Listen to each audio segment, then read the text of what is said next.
Welcome to another edition of Life Class with Oludare Akinlaja. I trust that our other editions have been blessing you, and I would like to hear from you. So just send me a mail, oludareakinlaja@gmail.com, if any of our teachings have blessed you and you want to ask further questions or you want to have further conversations with me. I look forward to hearing from you. Today, I want to be sharing on let your conversations be different. I'll say that again. It says, let your conversations be different. Now, Job 22:29 says, when men are cast down, then you will say. Now, one of the things you must understand with life is that where you are today is a function of the things you have said, either to yourself or even in a conversation. You know, many people say things and say they are joking.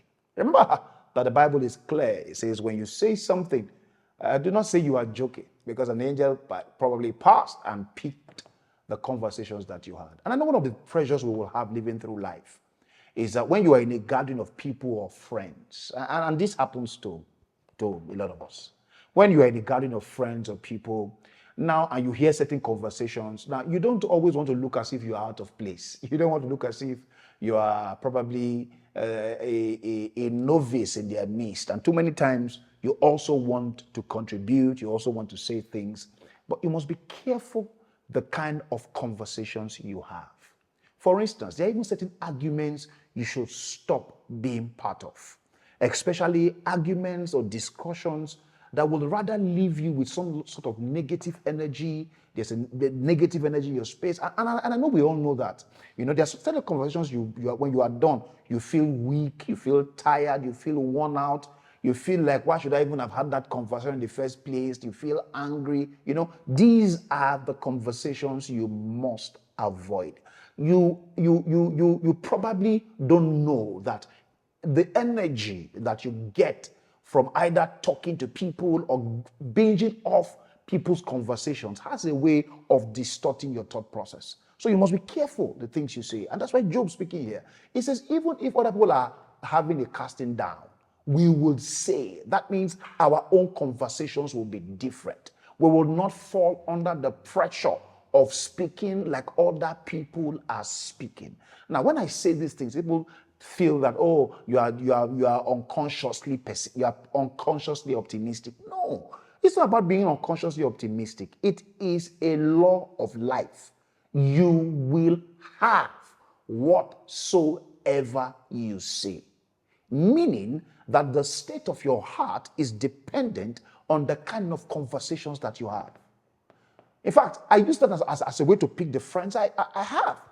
Now, I'm not saying pick friends who are always yes men, friends who are always trying to, no matter what you are doing, they always say, oh, you are correct. No, that's not what I mean. I'm saying always ensure, if you are in a relationship, in a friendship, in an environment where when you constantly have finished having a conversation, you are more depressed than you even got when you started the conversation. You feel less of yourself. It creates more confusion for you. When you are around those kind of environments, you should know that those are not places where you should have conversations. Because when you have conversations with people, what should come out of it is clarity.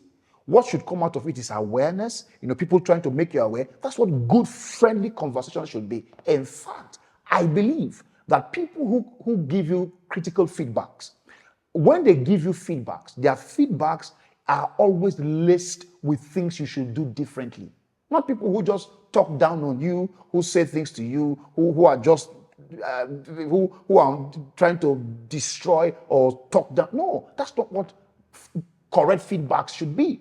Correct feedbacks should have things that will instruct you, things that will reproof you sometimes. I know some people don't like hearing that part because we all don't like feeling bad, but certain feedbacks will make you feel bad at first. But by the time you are done with that feedback, you will know that the person will give you further instructions on what they think you should do differently. So any feedback that doesn't give direction, I don't think people should give it. Ensure that your feedbacks are filled with directions. So be careful of the things you say.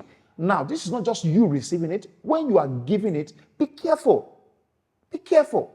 Because, listen, the Bible is speaking, it says, let your words be fitly spoken.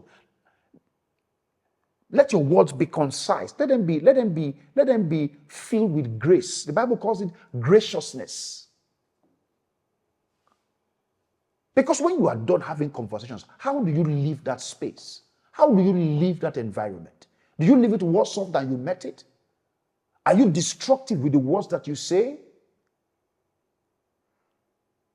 So you have to be careful about the things you say. And words are very powerful. This world that we live in, this ecosystem that we live in was framed by words. It was framed by words. In fact, there is this story of a particular tribe that lives in one of the Amazon jungles, I think, if I'm not mistaken, about that. And they say, instead of them trying to chop down a tree or trying to cut down a tree, right? They don't even need to get a cutlass or a machete. No, they only just sit at the foot of the tree every morning and hurl curses at it. All they do, you sit at the foot of the tree and you hurl curses at it. In not so distant a time, that tree dries up. And that's the power of your words. What you say, how you say it, where you say it, you must understand the power of timing. The power of the graciousness of your words. No matter how upset or angry you are or distasteful you are, just be cautious of the things that you say. Because the things you say will affect two groups of people. It will affect yourself and it will affect the listeners. So sometimes I talk to people about Nigeria, for instance, if you're in Nigeria, and people think that it's because, oh, you're just being optimistic. No, I just understand that speaking negative words about the environment has never solved any problem. It's okay to point out the issues. It's okay to give suggestive feedbacks. It's okay to create and give your opinions and say, okay, this is the way I think it should work. But do not be derogatory about it. Do not talk down on it. Do not speak. Once you talk down, you are still here. You cannot thrive in an environment you speak against. It's the same thing for people who work. How can you speak negatively in an office where you work? You speak against an office that pays you your salary. So you must be cautious about the things that you say. If you're angry, you pause. Fill your thoughts with exciting possibilities. Don't pay attention to the negative things. If you have to detox, get off the media, because the conversations of our mouth is heavily reliant on the things that we have allowed into our heart. So if you have to detox from the media, pause yourself from listening to certain things. There's a particular time I found that every time I thought about the nation Nigeria, I just became upset. And I said to myself, I needed to detox from the things I was hearing. I needed to get proper feedback into my space, giving proper context to the things I was seeing. That way, you will be able to manage the conversations that you have. I want to end with saying this. You will think that the things you do not say or the things you say is not affecting your life. But look closely. When you begin to speak a lot about a thing, that thing or that conversation wells up in your heart. And before you know it, your very emotions, it's like complaining about a person. When you complain about a person so much, no matter what the person does, you will find out that you are never, ever satisfied. So be careful about the conversations you have, because the conversations you have will build thought processes in your heart or will build imaginations in your heart. When they build imaginations in your heart, they will begin to affect your feelings. And of course, you know that when you feel your emotions, how you feel, how your body makeup exists, you will begin to attract those things into your space. Watch what you say, because it will determine the direction of your life. I hope I've been able to help you today, to help you understand that the power of your conversations are important in how your life turns out. Like we always say, what you don't know might just be hurting you. So please go for knowledge. God bless you.